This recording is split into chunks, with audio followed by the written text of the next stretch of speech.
I'm Wendell Diller with Magnepan. I've been doing this for 46 years, and this is the first time ever, in fact, this has never been done, is to take a flagship speaker to every dealer in North America, whether Vernon, British Columbia, Eugene, Oregon, or New York City. We got the idea of, since this is the most significant product in our 50 years, by the way, we're celebrating 50 years Magnepan has been in business. So I decided to take this, my wife and I have been taking this on a tour. We started up in the Pacific Northwest, British Columbia, slowly been working our way across the country, and I see the end in sight now. So it's been, how do you eat an elephant? You know, one bite at a time, and that's basically, it seemed daunting when we first got started, but now it's been fun. How long has it taken you so far? Well, it started in March of 2018, but we go out for two and a half weeks at a time, and it was really cool. We saw the Grand Canyon, and amazing stuff on these tours. So we got a little bit of fun. But my wife's from Russia, and she's in Siberia right now, helping a family with some serious health issues. So I'm doing this solo, which isn't nearly as much fun. But here I am, a number 54. You've probably never been to an audio show where there are no chairs in the room. So I've got a patent on this idea, by the way. I wanted to, okay, what are we going to demonstrate? What does this speaker do better than any Magneplaner in our history? Power response. What the hell is power response? Everybody knows what frequency response is, but the significance of power response, Dr. Floyd Toole has done tests with experienced listeners. In an experiment, you only change one variable at a time.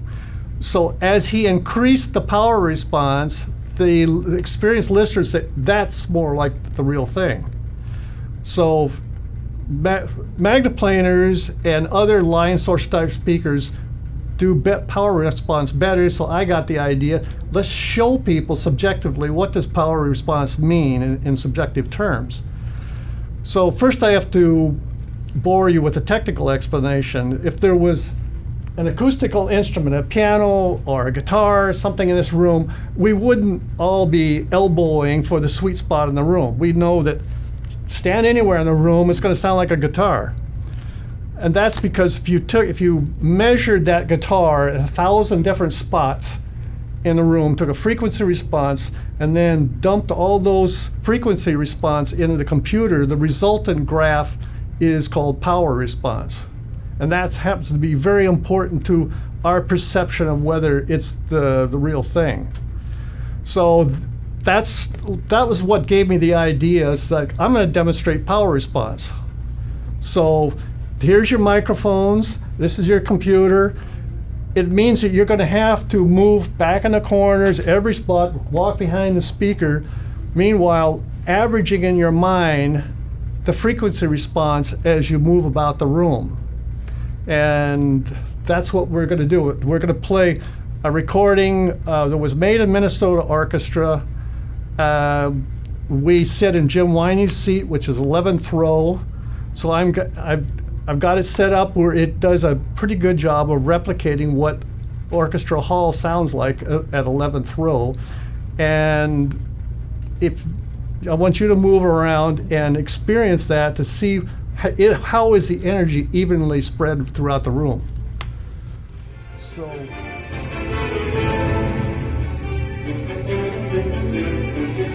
Sound quality is so balanced. No matter where I go, it seems like there's that's power. That's power response. So let's talk. What are you interested in? What questions do you have? Our Canadians, I know they're polite, but Minnesota, you've heard of Minnesota nice. The Canadians have that same reputation, except I've seen some really wackos on the freeway. Jeez. Oh yeah. Whoa.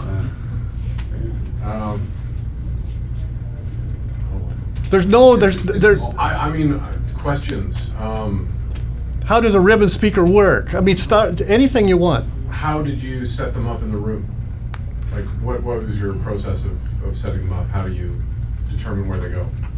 Well, the first rule, you notice if you look at show coverage, where does everybody tend to put their speakers in? They try to get them as far from the boundaries as possible within the limitations of the showroom, of the hotel room, for what's called the 10 millisecond rule. The first reflection from the speaker should be delayed more than 10 milliseconds so that your ear brain recognizes it as a reflection rather than a smearing of the sound of the original source. So this is approximately 10 milliseconds from front wall. That's optimum. Now, in reality, I can't, in my home, I can't put them, I can't do that. You know, life is full of compromises. I don't have I live in a townhouse. It's not a good sound room. But I can listen to these back at the factory. Working late again. Yeah.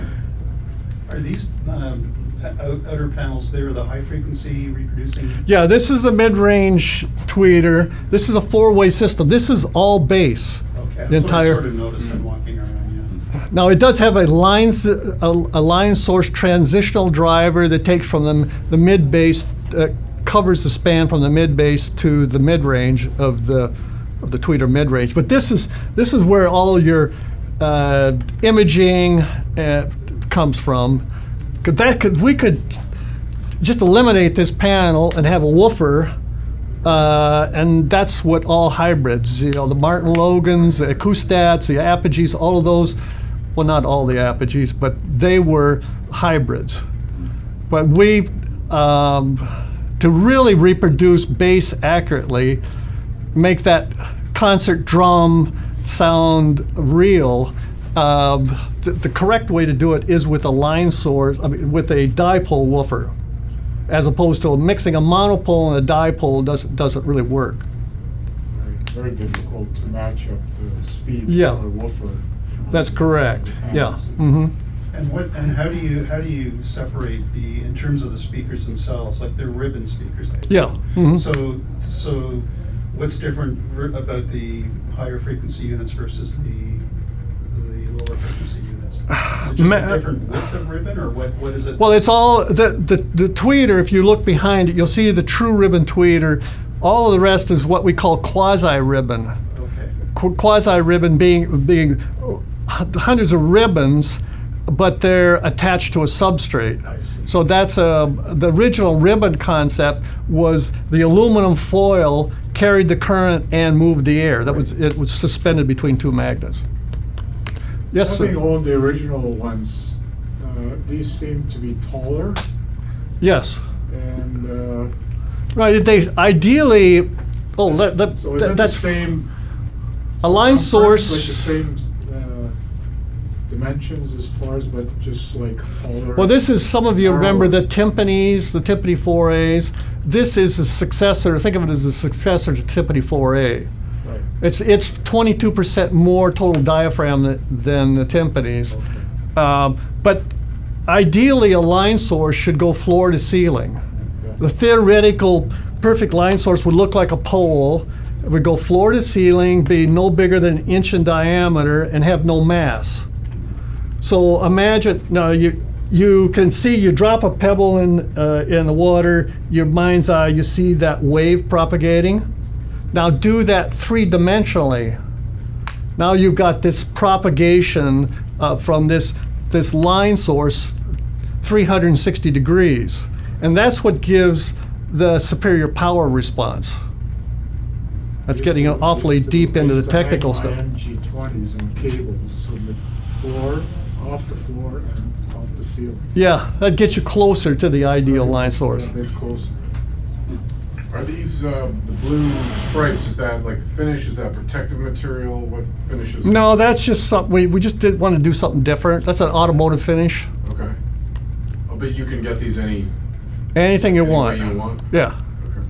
One level down, is that the 3.7? 20.7. 20.7. Mhm. Would it be basically similar tweeter, ribbon tweeter and? The only thing, it has the same tweeter, Yeah. but all the rest of the drivers are different in this model.